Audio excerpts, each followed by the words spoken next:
కొణిదెల పవన్ కళ్యాణ్ అమ్మ కడుపున ఆఖరివాడిగా పుట్టిన అందరికీ మంచి చేయాలి, మేలు జరగాలి అనే విషయంలో ముందువాడుగా ఉంటాడు.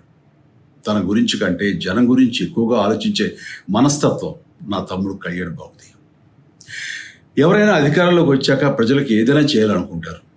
కానీ కళ్యాణ్ తన సొంత సంపాదనని కౌలు రైతులు కన్నీళ్లు తుడిచేందుకు ఖర్చు పెట్టడం, సరిహద్దు దగ్గర ప్రాణాలొడ్డి పోరాడే జవాన్ కోసం పెద్ద మొత్తం అందివ్వడం, అలాగే మత్స్యకారులు ఇంకా ఎందరికో తాను చేసిన సహాయం చూస్తుంటే ఇలాంటి నాయకుడు కదా జనానికి కావాల్సింది అనిపిస్తుంది. ఒక రకంగా చెప్పాలంటే సినిమాలోకి తను బలవంతంగా వచ్చాడు, రాజకీయాలు మాత్రం ఇష్టంతోనే వచ్చాడు. ఏ తల్లికైనా తన కొడుకు కష్టపడుతుంటే గుండె తరుక్కుపోతుంది. అలాగే ఏ అన్నకైనా తన తమ్ముడు అనవసరంగా మాటలు పడుతుంటే బాధేస్తుంది. అలా బాధపడుతున్న నా తల్లికి ఈ అన్నయ్యగా ఒక మాట చెప్పాను.